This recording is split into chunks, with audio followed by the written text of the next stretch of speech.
चलो, आपके कितने मंथ है? 9th मंथ है। चप्पलें उधर बाहर। बैठो बैठो बैठो। Good morning everyone. आपका 6 मंथ्स है, आपका 9th मंथ है ना? ऐसे हाथ के सहारे बैठ सकते हैं। एक्सरसाइज बताओ। 9th मंथ उल्टा चलते हैं आज, नहीं तो हम स्टार्ट करते हैं। 9th मंथ में कौन सी एक्सरसाइज करनी है? आप दोनों की 9th है ना? तुम्हारी भी 9th मंथ है? दोनों जने कराओ। एक नहीं, ये तो शुरुआत हो गई ना 9th मंथ की स्पेशल। दोनों पैर खोलो, पूरा एक लाइन में खुलना चाहिए, पूरा एक लाइन में। आप भी करो, लेकिन बढ़ते जाना चाहिए। 9th मंथ पहुँचते पहुँचते एक लाइन हो जाना चाहिए। हाँ, ये ऐसे उस डायरेक्शन में बैठो, उस डायरेक्शन में। दोनों आप इधर जाओ, दोनों एक जने का। घर में और लोगों का भी होना चाहिए ठीक, ये नहीं कि खाली जो प्रेग्नेंट है उसी का ठीक होना चाहिए। ये तो मिनिमम है कि आप इसके अंदर आ जाओ। थोड़े आगे चलो, योगा मैट के अंदर अंदर आना चाहिए, फिट होना चाहिए। कम हो रहा है, देखो उसका कितना अच्छा हो रहा है। आधी योगा मैट में आ रही है, समझे? आधी योगा मैट का मतलब इसकी आधी खाली है। अगर ये 1.5 फीट होती तो भी आ रही थी। वेरी गुड, ताली बजाओ। बहुत मेहनत करी है। ये आपने फर्स्ट मंथ से कर रहे हो? पहले कितना खुलता था? पहले तो मैंने ये वाली एक्सरसाइज भी करती है, मैंने 6 मंथ से शुरू की थी। तब कितना खुलता था? तो इतना नहीं होता था। कितना बता दो, मैं ऑनलाइन व्यूअर्स को बता रही हूँ ना। हाँ, पहले इतना था। पहले आप फुल मैट पे आ रहे थे, फुल मैट पे आ रहे थे 2 फुट की। अब ये 1 फीट में ही आ रही है, 1.25 फीट में। तो हमारे बेबी को कितनी ज़्यादा जगह मिल गई अपने हाथ से। औरों को बताओ। तुम बता रही हो, तुम क्लास ले रही हो ना। एग्जाम्पल देखो, पहले हमारे हाँ, ये तो बाहर की बात होगी। अंदर की देखो। अगर अंदर की आप देखोगे तो आपका पकड़ो, फ़ोन पकड़ो आप। अगर आपकी बेबी को यूट्रस में से निकलने के बाद या नीचे से ऐसे करो, है ना, इतनी जगह मिल रही थी, तो अब इतनी जगह मिलेगी, क्योंकि ये ऐसे हो गया। जो ऐसे था ऐसे हो गया। ये स्ट्रेच कर गया, इतना नहीं, मतलब 1 इंच होता है 2 इंच हो गया, तो ऐसे जगह मिल गई। पीछे के सारे स्ट्रेच कर गए। आपके तो दर्द होगी नहीं। बच्चे को भी दब दब के नहीं निकलना पड़ेगा। कितने दिन रह गए अभी? डिलीवरी में कितने दिन रह गए? हाँ, ड्यू डेट पे कितने दिन रहे? लाइट जलाओ। 18 जनवरी है, तो बहुत दिन है अभी तो। कर लो। हाँ हाँ हाँ, अरे ठीक है, फिर कोई टेंशन नहीं। जितना हम आगे आगे जाते हैं उतनी जल्दी। आपको कब सबसे ज़्यादा इम्प्रूवमेंट हुई? किस मंथ में? 6-7 में ही हो गई थी। नहीं, 8-9 हाँ, 9th में एकदम से इम्प्रूवमेंट होती है। जॉइंट्स सॉफ्ट होते जाते हैं। रिलैक्सिन हार्मोन जॉइंट सॉफ्ट करने के लिए बनता है, और इसीलिए मना करते हैं कि भारी काम नहीं करना। अब भारी काम क्या? कितना? फर्नीचर आपको। हाँ, इतना भारी। पहले ज़माने में भैंस को अंदर लाते थे, वो आना नहीं चाहती, और वो एक 45 kg वाली लाना चाहती है। इस लेवल के काम थे। कुएं से पानी भरना। क्या नहीं? पानी की बाल्टी में ना। हाँ, बहुत। आजकल के हिसाब से हम सोचे तो 20 kg नहीं उठाना, 6-7-8 kg तक ठीक है, जितना हम रूटीनली करते हैं। एक बेबी होता है ना हमारा 10 किलो का, 2 किलो, जो 3 साल के बच्चे को भी नहीं उठाना। आजकल सबसे भारी काम क्या है? 3 साल का बच्चा ही है। अगर किसी और का भी घर में है या अपना है, सेकंड बेबी भी है, उससे कमर दर्द हो जाती है। नुकसान कुछ नहीं होता, बेबी नहीं निकल जाता, अपनी बैक पेन हो जाती है। और जो मना करते थे वो भी बेबी नहीं निकल जाता था, उससे भी, उससे स्लिप डिस्क हो जाती है। अगर हम बहुत भारी काम करेंगे तो बेबी नहीं निकल जाएगा, अगर कोई सोचता हो। लेकिन आजकल तो इसी का डर है लोगों को, भारी का मतलब। अब तुम्हारी कमर का तो नहीं किसी को परवाह है। परवाह तो ये है कहीं पता नहीं अबॉर्शन ना हो जाए। अबॉर्शन तो होते ही नहीं है। अगर थायराइड शुगर ठीक हो, बीपी ठीक हो, विटामिन डी ठीक हो, टेंशन ना हो। उसमें क्या होता है, जैसे ये हमारी कमर होती है ना, स्लिप डिस्क हो जाती है। जब आप ऐसे ज़ोर लगाओगे तो डिस्क निकल जाएगी। तो वो ना निकल जाए। पहले कुछ ऐसे कहते नहीं थे कि लड़की का फ़ायदा होगा, ऐसे बोल देते थे कि बच्चे का। बहुत पहाड़ों पे लकड़ी काट के कमर पे रख के लाते हैं। अर्ली प्रेगनेंसी में तो कितनी लाते होंगे, उनको पता ही नहीं होता होगा हमारी प्रेगनेंसी है। यूरिन टेस्ट ना करो तो कैसे पता चलेगा हमारी प्रेगनेंसी है? पता ही नहीं चलेगा। तो उसमें तो वही काम करते रहेंगे, तब नहीं नुकसान होगा। जब पेट बढ़ता जाएगा ना, कमर का भी नुकसान कब होगा? जब ये पेट का इस पे प्रेशर पड़ेगा तो ये कर्व बन जाता है, जिसके लिए मैं इतनी मेहनत करती हूँ, करवाती हूँ, करती क्या हूँ। तो ये जो कर्व है ये बढ़ जाता है, ये बढ़ना नहीं चाहिए, ये गड्ढा नहीं बनना चाहिए किसी के। और इसके लिए पेल्विक टिल्ट की सिंपल एक्सरसाइज है। लेटो, पैर मोड़ो, यहाँ से प्रेस करो और यहाँ से उठाओ। पेल्विस सीधी, ये सीधी रहनी चाहिए, कमर पूरी कमर टच करनी चाहिए, हवा में नहीं रहनी चाहिए। ये बन जाएगा। तुम लोगों की नहीं है, मैं दिखा भी नहीं सकती, लेकिन कुछ लोगों के बन जाता है और वहीं दर्द रहता है। और फिर सोचते कि यहाँ पे इंजेक्शन लगा था इसलिए दर्द रह रहा है।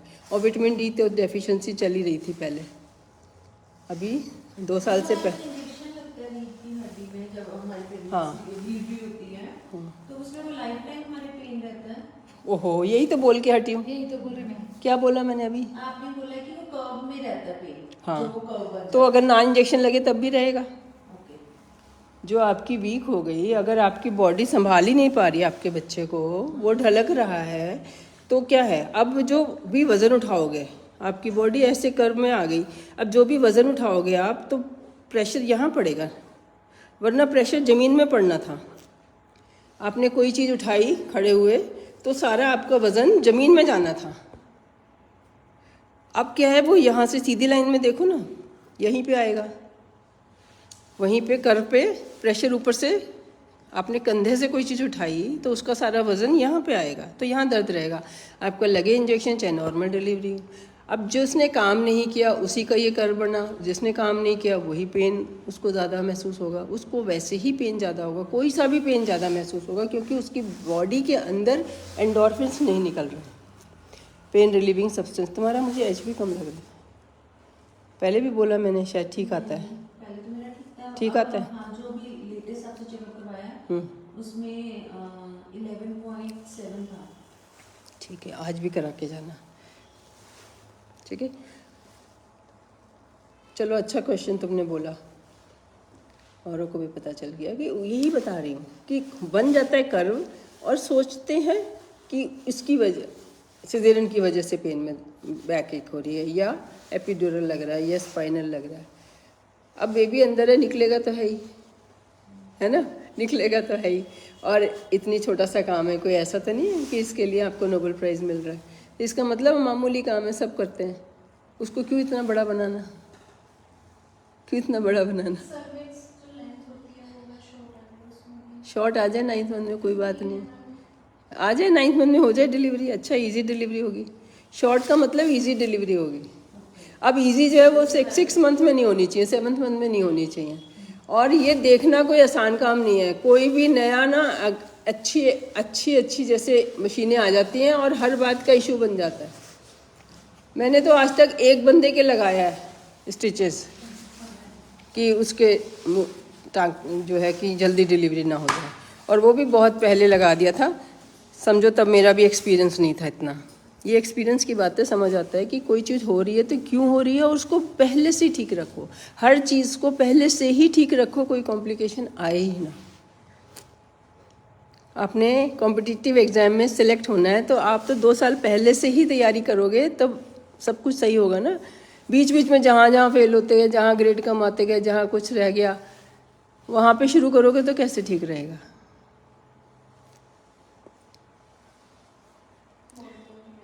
हैं, डिलीवरी का भी वही है। अभी जो डिलीवरी हुई है इसका पानी ज़्यादा आया, एक बच्चे का पानी ज़्यादा आया और एक का कम आया। इतना मुश्किल हुआ कन्विंस करना कि कुछ नहीं होगा, तुम्हारे बच्चे को यहीं रहो। अभी 3 दिन यहाँ रखा और उसका शुगर कम, क्योंकि रेस्ट कर रही थी, ट्विंस थे और मुश्किल से हुए थे, 38 की एज है, 37 की एज है, और IVF से हुए थे, तो रेस्ट ही कर रही होगी, तो शुगर ज़्यादा था तो पानी ज़्यादा हो गया। शुगर ठीक किया, सारा घी चीनी बंद किया, और कि एक का कम भी तो आ रहा है, कर दो। मैंने कहा नहीं, कम वाले का ज़्यादा हो जाएगा, ज़्यादा वाले का कम हो जाएगा। तो एक्सपीरियंस ऐसे बढ़ता है कि जब ज़्यादा काम करते हैं ना तो ज़्यादा एक्सपीरियंस ऐसे हो जाता है कि अपने पेशेंट का तो होता ही है, औरों के पेशेंट्स का भी हो जाता है। उतना पढ़ भी लेते हैं, सुन भी लेते हैं। तो यही हुआ जिसमें कम आ रहा था। और फिर मैंने सबसे बात करी तो पता चला ट्विंस में पता ही नहीं चलता, ओवरलैपिंग इतनी होती है कि जिसका कम दिख रहा है हो सकता है उसका ठीक हो, और जिसका ज़्यादा दिख रहा है उसका थोड़ा सा ज़्यादा होगा। तो शुगर उसकी ठीक हुई, थायराइड शुरू किया तो थायराइड में कम हो जाता है, शुगर में बढ़ जाता है। तो दोनों चीज़ें निकली उसकी, और एक से दूसरी हो जाती है।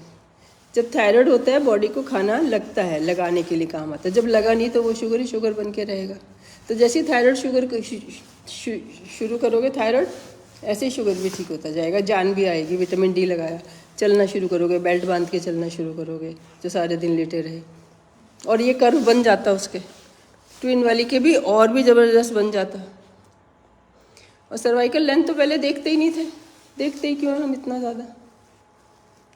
वो जो कॉन्फ्रेंस में मैंने अटेंड किया था, अल्ट्रासाउंड वालों की होती है ना, तो वो अल्ट्रासाउंड हमें भी सिखाते। वो कहते हैं कि 20 मिनट तक लगातार देखते रहो, ये कम ज़्यादा होती रहती है, ऐसा नहीं है कि फिक्स होती है, वो हिलती रहती है ऐसे ऐसे।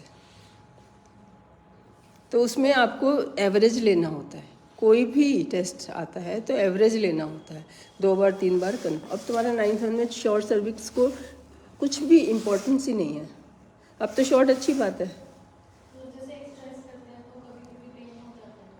तो पेन का उससे कोई रिलेशन नहीं है, वो यूट्रस में कोई पेन नहीं कर सकते आप क्रिएट, वो अपने आप ही होगा। एक्सरसाइज करेंगे तो जोड़ों में आपके, हाँ तो नीचे खींचेगा ना, यही तो खींचेगा, ये खींचेगा ना। तुमने पिछली वीडियो नहीं देखी, हर सवाल से पता चलता है। जब तुम ये एक्सरसाइज करोगी, रेखा को बुला लो, ये पकड़ो, जब ये एक्सरसाइज करोगी तो ये खींचेगा ना, यही तो हमने खींचना है, हमारा पर्पज़ ही इसको खींचना है।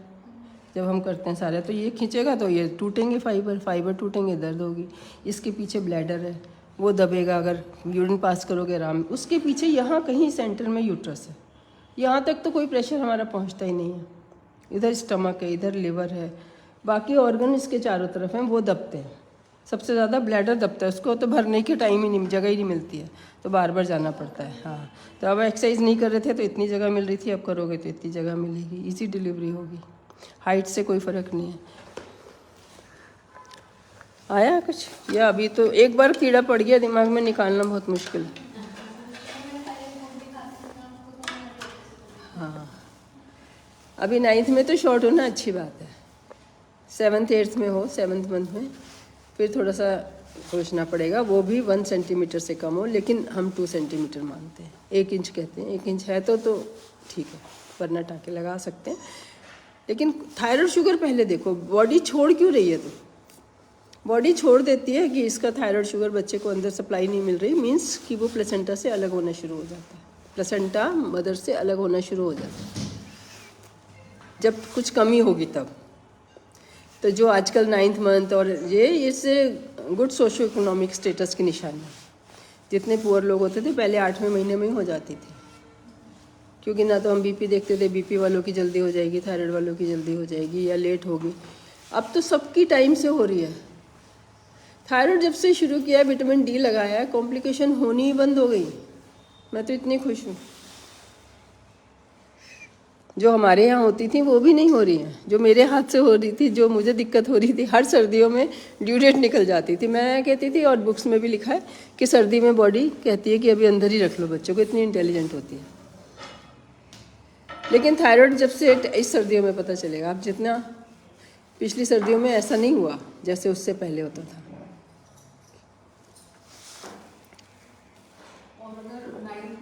पेन ही नहीं शुरू होते थायराइड वालों की, सारी बॉडी स्टेगनेंट हो जाती है जैसे। वो थोड़ा सा डिस्चार्ज प्लग होता है, हाँ यूट्रस में एक जाला सा होता है जो इसको बंद रखता है कि इन्फेक्शन ना जाए, वो रिलीज़ होना शुरू हो जाता है। और हरकत 20 दिन अगर तुम्हारी शॉर्ट होनी शुरू होगी तो हो सकता है 20 दिन में डिलीवरी हो जाएगी, तो हो ही जाएगी जनवरी में अगले साल, है ना, अच्छी बात है। वो जो कल एडमिट था जिसके मूवमेंट नहीं हो रही थी, फिर हो गई ना मूवमेंट। हर चीज़ का आजकल तो इतना आसान बना दिया है कि कुछ भी आप आए ना कंप्लेन लेके, चलो सीधे रहे। 2 पेशेंट पिछले हफ्ते जा चुके हैं जो बिल्कुल ऐसे परेशान आए, जी डॉक्टर साहब पूरे दिन घूमा ही नहीं। एक हमारा पेशेंट था, ये वाला हमारा था, और एक किसी और डॉक्टर का था, वो सिजेरियन करने को, मैंने कहा घूम जाएगा, तुम एडमिट तो रखो यहाँ। पेशेंट जब रिलैक्स रहता है, सारा दिन म्यूज़िक चलता रहता है, बातें करते रहते हैं, उसका बीपी, उसका क्या निकला, बाइल एसिड ज़्यादा था, तो घी उसका बंद किया, घी बिल्कुल बंद किया, नमक बंद किया, रिलैक्स किया कि देखो तुम्हारा लिवर एंजाइम दिखा दिए, देखो ठीक आ रहे हैं। तीसरे दिन छुट्टी कर दी, खूब अच्छी मूवमेंट हो रही थी। तो वो प्री मैच्योर कर देते, फिर नर्सरी में रहता, काम इतना लंबा हो जाता। सिजेरियन होता टाइम से पहले, बच्चा नर्सरी में रहता। तो किसी को भी कहना बुरी बात है, लेकिन कोई सिजेरियन बताए, एक बार मेरे से पूछ लो। पहले मैं भी डर जाती थी, मैं अपने सीनियर से पूछती थी। तो ये चलता रहना चाहिए ना।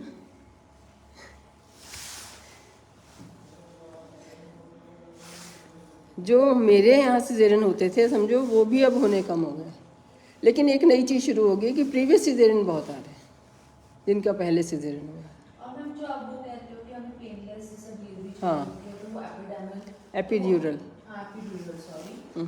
तो वो आप वो किस तरह मतलब पता चलेगा कि हम वो यूज़ कर सकते हैं, नहीं कर सकते? जब आप कहोगे पेन हो रहा है, पेन हो रहा है, तो हम लगा देंगे।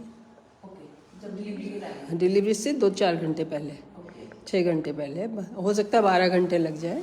जब भी आपको डिस्कम्फर्ट होगा तो आपको पेन रिलीफ मिल जाएगा। पेन का तो टॉपिक ही खत्म आजकल। नहीं तो मैम उसमें दोनों हो जाती है कि नॉर्मल के अंदर नॉर्मल भी होगी और पेन भी नहीं होगा। नहीं नॉर्मल भी होगी, वो मैं समझ के अपने नॉर्मल भी नहीं होगी, पेन भी नहीं होगी। तो इसमें हम ये भी हो सकता है कि हम सर्जरी वाला भी करवा सकते हैं। उसके बाद अगर सर्जरी की ज़रूरत पड़ जाए ओके, तो होगी। मान लो कोई ऐसी चीज़ हो जाए कि बच्चे की धड़कन ख़राब हो रही है, जो कि होगी नहीं, जब 9 महीने नहीं हुए, और पेन से ही तो आप परेशान होते हो, उसी से तो धड़कन ख़राब होती है, सांस नहीं लेते हो। जब आपको पेन ही नहीं हो रहा, आप सो रहे हो, पेन हल्के हल्के आ रहे हैं अपने 5 मिनट बाद, आधे मिनट के, तो वो सारा टाइम कितना अच्छे से बीत रहा है, धड़कन ख़राब ही नहीं हुई। लेकिन अगर करानी पड़ जाए तो उसका माइनस पॉइंट तो नहीं कोई माइनस, वो तो लगना ही था। फिर सिजेरियन में तो सेम चीज़ लगनी ही थी। अच्छा, हाँ, नहीं नॉर्मल में भी कोई माइनस पॉइंट तो नहीं है ना उसमें? माइनस पॉइंट तो सड़क पे निकलने का भी है, उतना तो हर इंजेक्शन का है। ना कराने के ज़्यादा माइनस पॉइंट है, ना लगाने के एपिड्यूरल माइनस पॉइंट ज़्यादा है लगाने से। अगर नहीं लगाओगे तो सिजेरियन होगा, फिर भी लगेगा, ये तो फिर भी लगेगा, है ना। या तो आप मजबूत हो कि मैं ये भी नहीं कराऊंगी, मैं पेन भी सह लूँगी, मैं हाहू भी नहीं करूँगी, मैं सांस भी लूँगी, बच्चे को जगह भी दूँगी, है ना। या इत्तेफाक से तुम्हारी डिलीवरी हो ही बहुत जल्दी जाती है। इसका कोई रूल नहीं है कि आपने एक्सरसाइज की है तो ही जल्दी होगी। टाइम लेना एक अलग चीज़ है। बच्चा दब दब के नहीं निकलेगा, हमें एक्सरसाइज का ये फ़ायदा है। अदरवाइज तो मैं एक्सरसाइज कराती ना तो आपका टाइम लगेगा, ना आपके दर्द, मतलब 2-3 घंटे तो हर कोई झेल ही लेता है। बात दिक्कत आती है जब पूरा दिन निकल जाता है, रात आ जाती है, फिर तो वैसे भी आप जगराते में जाओ और ना सो तब भी थक जाओगे, है ना। तो उससे बचाने के लिए एपिड्यूरल लगाती हूँ। तो लेंथ जो है वो अपने अलग है। आपको 1.5 दिन लगना है तो 1.5 दिन लगना ही लगना है, उसमें आपको डिस्कम्फर्ट कम होगी। लेकिन जो असली फ़ायदा एक्सरसाइज का है, जब एंड में बिल्कुल उस वक्त सिजेरियन भी नहीं हो सकता, सामने आ गया, अब दब दब के अभी किया हमने पिछला एक, बिल्कुल बाल दिख रहे हैं, लेकिन तब रियलाइज़ हुआ तो किया। लेकिन वो ऐसी नौबत आनी नहीं चाहिए ना, एकदम से रात के 12 बजे सारे डॉक्टर्स इकट्ठे बैठे हैं। मतलब डिलीवरी से पहले ही बुला लिया था, क्योंकि मुझे था कि नहीं होगा ये, अगर हो गया हो गया। उसको ट्रायल ऑफ लेबर कहते हैं। बिल्कुल थिएटर में शिफ्ट करके फाइनल ट्राई करते हैं, मेडिसिन दे के कि अच्छा पेन आए, आ गया, फिर भी निकला नहीं निकला तो सिजेरियन उसी टेबल पे उसी वक्त हो जाएगा। तो वो ट्रायल ऑफ लेबर, हाँ नहीं, वो निकला 4 किलो का ना, बेबी निकला है 4 किलो का। सिजेरियन करके भी तसल्ली होगी, अच्छा हुआ। उसने एक्सरसाइज बहुत अच्छी की थी, मुझे बिल्कुल कॉन्फिडेंस था ये हो जाएगा। लेकिन ऐसा नहीं, इतना एग्जैक्टली अल्ट्रासाउंड में नहीं पता चलता कि 4 किलो का है या कितना हेड बड़ा है। अगर सेम वेट में किसका हेड बड़ा है किसका पेट बड़ा है ना। हेड ही बड़ा होगा तो दिक्कत होगी। उसका हेड ही बड़ा था, अच्छा गुड साइज था, मतलब इससे गुड साइन, ऐसी कोई प्रॉब्लम नहीं थी। उसका शुगर भी ज़्यादा नहीं था। अब बच्चा कितना लेता है कितना बड़ा होता है ये हमारे हर, तो सिजेरियन बनाए किसी को तो चाहिए था ना, तभी बनाया ना। ऐसे बच्चे दब दब के ख़राब हो जाते थे, तो इसीलिए बनाया ना।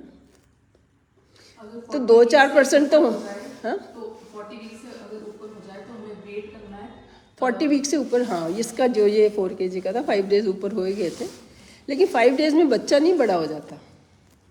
जिन लोगों के दिमाग में बच्चा बड़ा हो रहा है, बड़ा कितना हो जाएगा, 5 दिन पहले करते तो भी यही होता। तब हम इंड्यूस करते हैं, अब वो अपने पेन से आई। अपने पेन से नहीं हुआ तो तसल्ली है, बिल्कुल गारंटीड है कि हमने नहीं कुछ ख़राब किया, वरना ये होता हमने इंड्यूस कर दिया। इसलिए उन पेन्स की क्वालिटी नहीं अच्छी होती। जब आर्टिफिशियल पेन्स में पेन आते रहते हैं और काम होता है।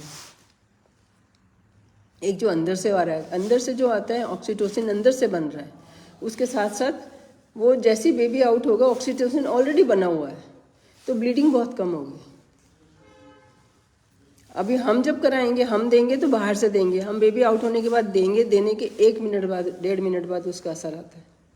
वो 1.5 मिनट प्लेसेंटा छोड़ेगा, वहाँ से ब्लीडिंग हो भी सकती है।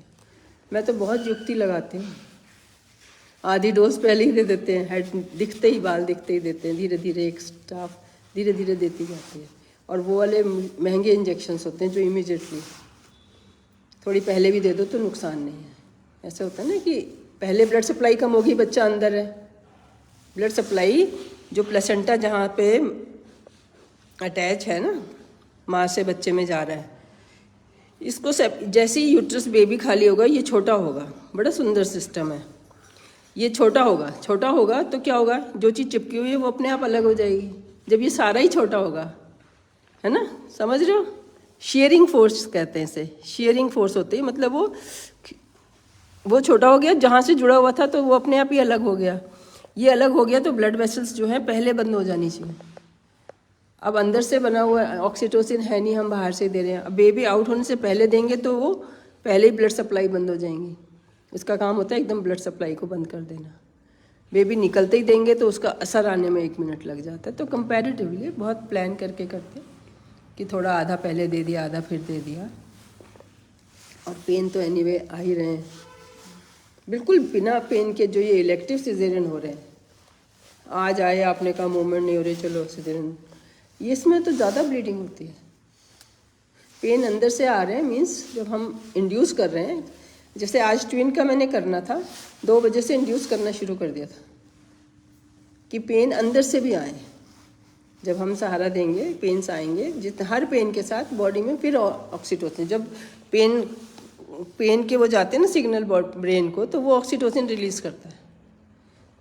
तो पहले हमने दे दिया धक्का स्टार्ट, फिर वो खुद चलता है।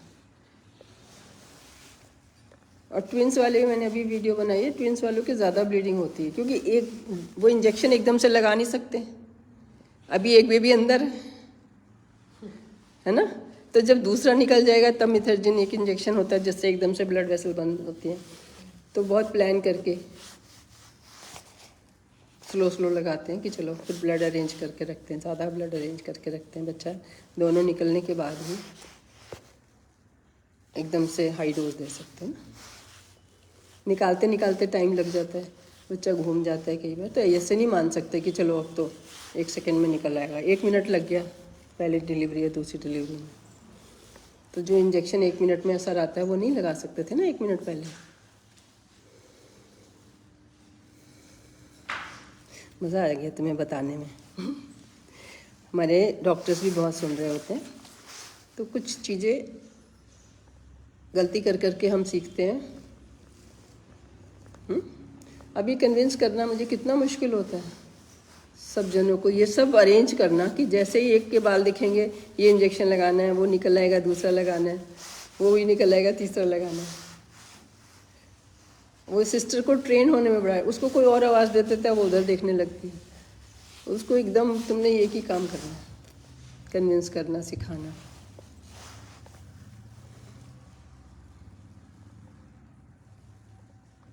तो ठीक है, आज हमने क्या कवर किया?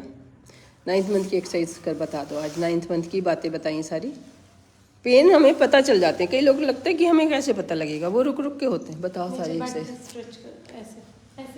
पहले फ्रॉग वाली बताओ धीरे धीरे। हाँ, ये फ्रॉग वाली तो 5th मंथ 20 वीक से शुरू कर दो, और ये पूरा खुलना चाहिए। इसका नहीं हो रहा है, इसके साथ इसकी एक्स्ट्रा क्लास लगाना है। आपने चांदना मैम की क्लास भी लगानी है। ये नंबर मैंने इसमें लिख दिया, देखना। चांदना मैम धीरे धीरे कराती है ना, तो आपके दर्द नहीं होता कि आपने किया झटके से दर्द हो गया। किए तुमने? हाँ वो देखो बताएगी कि एडवांटेज क्या होता है। वो धीरे धीरे 1 घंटा रोज कराती है और रोज की अलग होती है, 6 दिन की अलग क्लास होती है हर रोज की, तो पूरे बॉडी पार्ट की। और इतनी बार डीप ब्रीदिंग, कोई बोलता है तो तुम पीछे पीछे करते हो, अपने आप नहीं करते।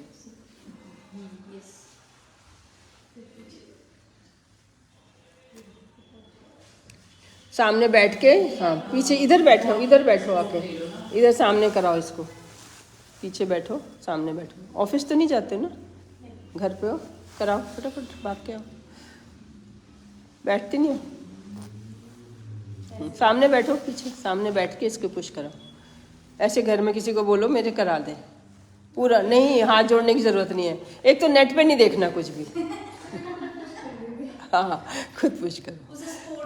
एक पेशेंट ने ना बड़ा अच्छा, नहीं हाथ की कोई सपोर्ट नहीं रहती, खुलता ही नहीं है। अगर हाथ जोड़ लो उतना नहीं खुलेगा जितना मैं चाहती हूँ। एक बॉल बताते हैं, क्या ही मिल जाएगा बॉल पे बैठ के। और जब जमीन पे बैठते हो तो बॉल पे कंफर्टेबल बैठना होगा। हाँ वही बता रही हूँ, कुछ नहीं है। उनसे इम्प्रेस होती मैं तो मैं कर लेती। बॉल हमारे भी पड़ी है, मुझे तो कुछ फायदा ही नहीं लगा। पेन के टाइम उस पर बैठो, जब एपिड्यूरल लगा देना, आजकल पेन रिलीफ ही हो गया, तो बात खत्म होगी। वो देखो कितनी कैजुअली बैठी है। चल के आओ, इसकी कराओ जरा, चल के आओ। आपका कौन सा मंथ है? 8th मंथ कर सकते हो आप, ठीक है। नहीं पैरों बाहर चल के आओ। हाँ हाँ इसकी करानी है आपने। कंधे पे हाथ रखो, कंधे पे हाथ रखो इसके। हाँ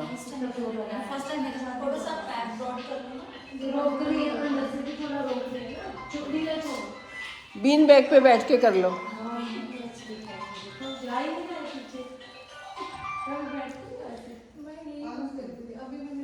हाँ ये देखो, तुम अपने माइंड को ढीला छोड़ो। चलो पहले बैठ के कराओ, बैठ के वो कराओ जो चांदा मैम कराती हैं, ऐसे ऐसे ऐसे, ये ऐसे ऐसे कराओ। नीचे बैठो पहले आराम से, बटरफ्लाई में बैठो। नहीं एक पैर का ऐसे कराओ, झूला जैसे करते हैं। ये वाला ये जिसकी नहीं हो रही वो दिखाना भी इम्पोर्टेंट है, और जिसकी हो रही है वो दिखाना भी इम्पोर्टेंट है। हाँ हिलाना नहीं है, नीचे प्रेस करना है। हिलाना तो शुरुआत में कर दो। इसका पीछे करो, एक एक पैर। रेखा एक पैर करो, और एक नमक नहीं खाओ, उसका पैर पकड़ के कराओ। नहीं मोड़ के, दूसरा भी मोड़ना पड़ेगा, लंबा करके नहीं होगा सिर्फ, इसको भी बेंड कर, नहीं लेकिन थोड़ा बेंड करो। हाँ ऐसे ऐसे आपको, हाँ। ये पीछे जाना चाहिए, आगे आ जाओ, पूरा पीछे जाना चाहिए।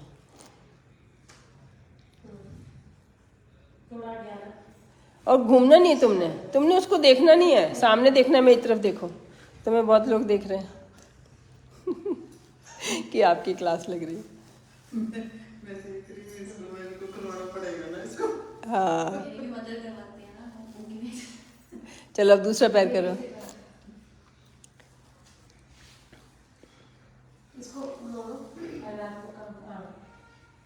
जैसे अच्छा लगे आपको, लेकिन मैं सोचती हूँ मोड़ के ही होता है,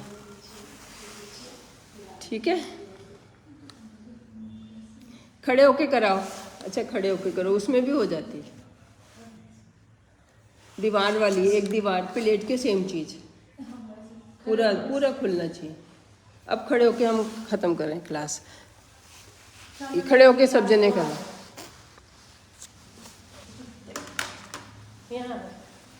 यहाँ पे सिंक पे खड़े होके। आज क्या बनाया तुमने?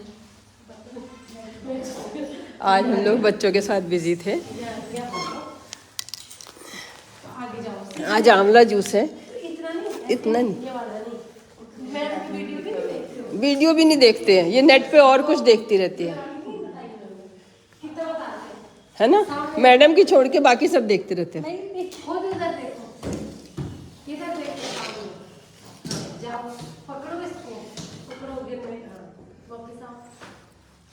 एक जेन फोंडा की बुक थी, मैंने वहाँ से सीखा था। वो फिल्म स्टार थी, बिल्कुल वापस आ गई अपनी शेप पे। और कहती जब डॉक्टर मेरा आया तो मैं तो अपना हलासन कर रही थी। आज डिलीवरी हुई, सुबह जब डॉक्टर हलासन, हाँ कैजुअल बिहेवियर रखा उन्होंने, नहीं तो बहुत स्ट्रेसफुल हो जाता है उस हाँ, उसके लिए जो डांस करते हैं, पूरा जिम करते हैं, फिटनेस फ्रीक भी थी, खाली वो नहीं थी कि खाली फिल्म स्टार ही थी। और वो मैंने बुक कब पढ़ी थी, अब से 30 साल पहले। नाउ शी इज़ 85, तब वो 50 की थी जब उसने बुक लिखी। ये मेरा एक डायलॉग बड़ा पसंद है मुझे, न तेरी शान कम होती न तेरा रुतबा घटा होता, जो गुस्से में कहा तूने वही हंसकर कहा होता।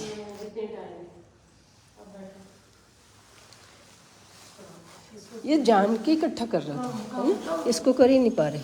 हाँ, इसको एक ये भी बताओ, बैठ के पकड़ के हाथ पकड़ो, तुम बैठो, ये खड़ी रहेगी, खींचो, नहीं बैठ जाओ, हाँ अब तुम इसको खींचो, हाँ ये इसमें भी अपने आप होती है, ये भी बहुत अच्छी एक्सरसाइज है। पहले हम ये कराते थे, अभी धीरे धीरे वो कर दी कि अपने आप ही कर लो, किसी की ज़रूरत नहीं है। वेरी गुड, उठ जाती है आराम से, एक अच्छी बात है। अब ये वाली साइड में 2 जने करो, सब जने करो, पकड़ के जोड़े करो, गिरना नहीं है।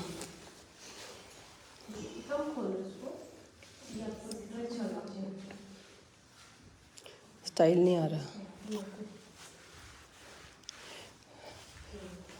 मुझे तो खुद सेंटेंसेस में मेरे पेशेंट नहीं कहा था, मैंने इसको कहा है मैम के सिवाय कुछ मत देखा कर। जितनी भी अच्छी बातें वो सब बता देते हैं। मैं देख रही हूँ ना आपके लिए सारे दिन, मैं वो भी देखती हूँ बाकी लोग क्या बताते हैं, तभी मुझे समझ आता है कि अच्छा ये उनको क्लियर करना है बाकी लोगों को। यहाँ से ऐसी भी वीडियो बनी है, अगर उल्टा बच्चा है तो आप पैर ऊपर करके लेटो, सीधा हो जाएगा, वो तो खुद ही सीधा हो जाता है।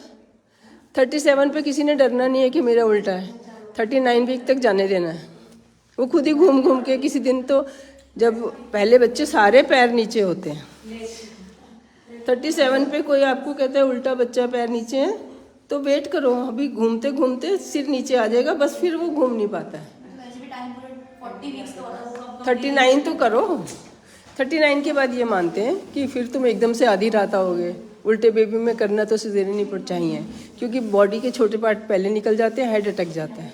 उसमें मैं भी करती हूँ सिजेरियन, ट्विंस में और ब्रीच में, क्योंकि इनके बच्चे का ना एकदम से घूम जा, आड़े हो जाए, उल्टा भी एक बार पानी छूटे और आड़ा हो जाता है, तो वो बहुत गंदी सिचुएशन है कि ना तो सिजेरियन कर सकते हैं।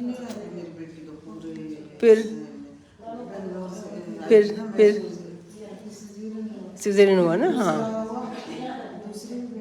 हाँ, वो भी उल्टा था, वो सीधा था। फिर ये झुकना नहीं है आपने, सीधा रहना, सीधा रहना। हाँ, सांस भरते हुए नीचे जाना है, सांस छोड़ते हुए। इसका दीवार वाला कराना, उसमें जल्दी हो जाता है। पीछे दीवार है आपके, दीवार वाली करा दो।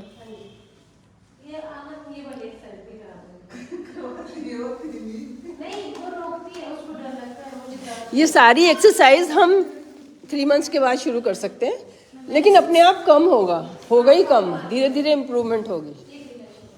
ये तकिए पे रखना है, तकिए पे कंधा रखना है। ये सो भी गई, कोई ऑफिस से आते हैं उनके लिए बनाई है मैंने। जब सो जाते हैं तो यहाँ से टाइट नहीं करते हैं ना। हाँ, सोए बंदा टाइट नहीं करता है।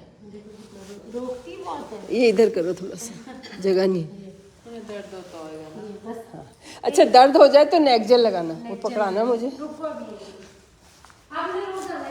अच्छा एक पैर तो आप यहीं रखो, दूसरा कराओ, ये उसको वहीं रखो। जितना ये आ रहा है समझ लो इतने दोनों आने चाहिए, ठीक है? आ जाते हैं, कोई बड़ी बात नहीं। बेबी पोज करना, इससे भी फायदा होता है। इससे दोनों फायदे, कमर का भी, कमर भी खींच रही है आराम से। ये तो अच्छा कर रहे हो। ये ट्यूब लगानी है अगर पेन हो जाता है। कहाँ लगानी है? जहाँ पे दर्द हो, जैसे ये जॉइंट है ना, यहाँ पे लगानी पड़ेगी। सर नहीं उठाना, नहीं तो आपके यहाँ दर्द हो जाएगा, ठीक है? और जब दिखाने जाते हो दर्द है तो बताया करो, कल मैंने एक्सरसाइज की थी। एक्सरसाइज वाला पेन पोजीशन चेंज करते वक्त होता है। आप आराम से लेटे हो तो नहीं होगा, लेकिन पोजीशन चेंज करोगे तो एकदम से होगा। जो खाए पिए का होगा वो ऊपर ऊपर होगा, यहाँ पे होगा, एसिडिटी का होगा, जलन होगी उसमें साथ साथ, यहाँ तक सब जलन होगी। जो बाहर का कबाड़ खा लिया तो कई बार यहाँ इंटेस्टाइन में रुक रुक के दर्द होता है, वो आप नहीं जान सकते, फिर वो डॉक्टर को ही देखना पड़ेगा कि यहाँ पे हार्ड हो रहा है कि नहीं हो रहा है। यूरिन पास करो, आराम मिल जाता है। सोते हुए पता नहीं चलता, हम सीधे सो जाते हैं। हाँ नहीं कोई बात नहीं, सीधे थोड़ी देर सोने में होता कुछ नहीं, लेकिन कोशिश किया करो तकिए पे, सीधे भी तकिए पे, जैसे ये सीधी है ना, तकिए पे, तकिए क्या रजाई रख लो एक। नहीं रखा हुआ तकिया, बट वो नींद में कभी पता नहीं चलता। नहीं हो जाओ, तकिए पे सीधे हो जाओ, कोई डर नहीं है। बिना तकिए के सीधे होने में भी ऐसा नहीं है कि सबको नुकसान है, किसी को हो भी सकता है। क्योंकि बहुत बार मैं देखती हूँ लोगों का डॉपलर सही नहीं आता, क्योंकि वो सीधे लेट के करा देते हैं। फिर मैं भेजती हूँ, अब तुम मत करो एक्सरसाइज, अब तुम मत करो एक्सरसाइज, आप एक्सरसाइज मत करो, बहुत अच्छी हो रही है। संडे रेस्ट दिया करो सब जने, संडे खूब, हाँ संडे रेस्ट यही हो जाता है। हाँ में नहीं करते क्योंकि पता होता है हमने यहाँ आना है, तो मॉर्निंग में नहीं करते। नहीं मैं मॉर्निंग में नहीं करती। अच्छा तुम एक और करो, साइड करो, पैर उठाने वाला, उससे भी स्ट्रेचिंग एक एक पैर की होती है। इधर हाँ, सारी वीडियो, अब तुम्हारी वीडियो बन रही है, जाके देख के साथ साथ रिवाइज करना कौन सी रह गई। इसमें पैर ऊपर करो एक चुन्नी से खींच के, ये मोड़ना नहीं है इसको भी, ये भी अच्छी एक्सरसाइज है, अच्छी कर रहे हो, ये तो अच्छी कर रहे हो। तुम्हारा गड़बड़ है, स्टिफनेस अंदर से है, डर है। सांस लो, पहले सांस लो, आप चंदा में वो सांस के साथ सबको देख के रोज करोगी, अच्छा कर रही है तो, यहाँ तो पास हो गई, नहीं तो हाँ अंदर से आप चलो बाय कर दो, बहुत टाइम हो गया, 40 मिनट्स हो गए। तुम्हारे कितने मंथ्स हैं? 5th हो गई, तुमने शुरू कर देनी अब, वो लेवल 2 हो गया। हाँ इतनी सुंदर डिलीवरी हो रही है, और जैसे पुराने ज़माने में भी नहीं होती थी। तुम्हारी सेकंड नॉर्मल थी और फर्स्ट सिजेरियन था, सेकंड नॉर्मल थी, तो अब तो नॉर्मल हो ही जाएगी, है ना। कुछ भी हो जाए, सिजेरियन से मुझे इतनी वो नहीं है कि सिजेरियन नहीं होना चाहिए, ज़रूरत है हो गया, लेकिन जिसको जो नॉर्मल के लिए तैयार है वो सिजेरियन के बाद भी ऐसे उठते हैं, क्योंकि वो एक्टिव होते हैं ना।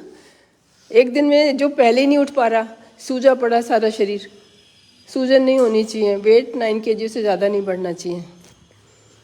चलो आज आंवले का जूस बना है, मोस्ट लाइकली आंवला मिक्सी में चला के छान के वो पीना सबने, इतना मतलब अपने आप में कैप्सूल है।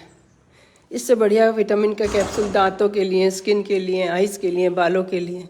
बीटरूट को कद्दूकस करके नींबू डाल के ऐसे खा लो, बहुत अच्छा बनता है। करना है तो बंद बड़े मतलब बिना छीले साबुत को हल्की सी स्टीम दे दो, ऐसे ही बर्तन में, कुकर में नहीं। जैसे चावल बन रहे हैं, एक कटोरी में बीच में बीटरूट रख दिया आपने, तो उसका रंग भी नहीं जाएगा और वो थोड़ा सॉफ्ट हो जाएगा। उसको कद्दूकस करके नींबू डाल के सबको खिलाओ। कोई भी चीज़ ऐसी नहीं है कि एक जने के लिए, मैं जो बताती हूँ ऐसी चीज़ बताती हूँ, पूरे घर को आप खिला सकते हो। महंगी नहीं होती, महंगी होती है बस बादाम है, वो 20 बादाम रोज़ के अपने खाने हैं, महीने में 1 किलो ख़त्म करने हैं बस। उसमें मैग्नीशियम होता है, सोच के बताती हूँ। एक पान होता है, उसमें जिंक होता है, तो पान के पत्ते ले आओ उससे, पान वाले से, उसके बीच में खजूर में आयरन होता है। वो चूना कत्था जो लगाते थे वो भी आयरन कैल्शियम ही लगाते थे, लेकिन अब मैं सोचती हूँ आयरन कैल्शियम अलग अलग खाना है, हमने गोली दे ही दी है। और वो सफाई का चक्कर है ना, पता नहीं कैसा होगा, फिर पेट खराब हो जाएगा। तो उसको लाके अच्छे से धो के घर में पान का पौधे लगाओ, बहुत कम पत्ते होते हैं, 4-5 लगाओ। पैसे खर्च करने तो यहाँ करो, 250 रुपये का एक आता है, 4 पौधे ले आओ। और उसकी बहुत सेवा सर्दियों में करनी पड़ती है, रोज़ रात को अंदर रखना पड़ता है, दिन में धूप लगाने के लिए बाहर रखना पड़ता है। ना वो ठंड बर्दाश्त करता है ना गर्मी। तो बनारस वगैरह में उधर कैलकाटा साइड होते हैं ना, लेकिन अब यहाँ मिलते हैं नर्सरी में। उसमें कहते हैं एक जिंक, जो भी तीखी चीज़ें है ना, तीखी है ना, उनमें कुछ कुछ अलग अलग है, अलग ही स्वाद है ना। जो पान का स्वाद है वो आंवले में नहीं है ना, तो इसलिए मतलब ऐसे माइंडफुल ईटिंग का मतलब कि आपको ना अलग अलग एक्सपीरियंस होना चाहिए हर चीज़ का। ये नहीं कि सब वही प्याज टमाटर का मसाला डाल के सबको सेम बना देते हैं। एक साउथ इंडियन लड़की थी, उसे खाना बनाना नहीं आता था, मैंने कहा मैं सिखा दिया करूँगी, आ जाया करो। तो कहते आपके खाने में तो कुछ है ही नहीं, सेम मसाले में जो मर्जी डाल दो, मसाला सेम बनाना है, फिर जो मटर डालनी है तो डाल दो, बीन्स डालनी है तो डाल दो, पनीर डालना है तो डाल दो, दाल डालनी है तो डाल दो। ये क्या खाना बनाना हुआ? कहते हमारी हर चीज़ अलग बनती है और बनती नहीं है उनकी, उनका सिर्फ तड़का बनता है और उस चीज़ में पड़ता है। चीज़ को हम कद्दू का, इवन पम्पकिन जो पीला वाला कद्दू होता है उसको थोड़ा सा स्टीम दे के वो पीस लेंगे, उसके बाद उसमें तड़का डालेंगे। चटनी बनती है, येलो चटनी, ग्रीन चटनी, रेड चटनी, वो सही खाना है हमारे इंडिया के हिसाब से। खाली जो रसम है उसमें नमक बहुत होता है, उसको नहीं मैं चाहती कि हम नॉर्थ इंडियन खाएं। यहाँ पे इतनी गर्मी नहीं पड़ती है, साउथ में गर्मी पड़ती है ना, तो गर्मी से आया खा रहे थे, आजकल एसी से आते हैं तो वो नमक नहीं बॉडी में करना। घी चीनी नमक बंद करके कितने पेशेंट ठीक होते हैं मेरे, कितने ही ठीक होते हैं एक दिन 24 घंटे में। आते हैं हमें ये बताया ये प्रॉब्लम है, ये अल्ट्रासाउंड है, 2 दिन उनको यहाँ, एक दिन यहाँ रखते हैं, 1-2 दिन वो घर में परहेज करते हैं, तीसरे दिन सारे उनके टेस्ट, थायराइड शुगर नहीं होना चाहिए, बस वो ठीक करना पड़ता है साथ में। बाय करते फिर से।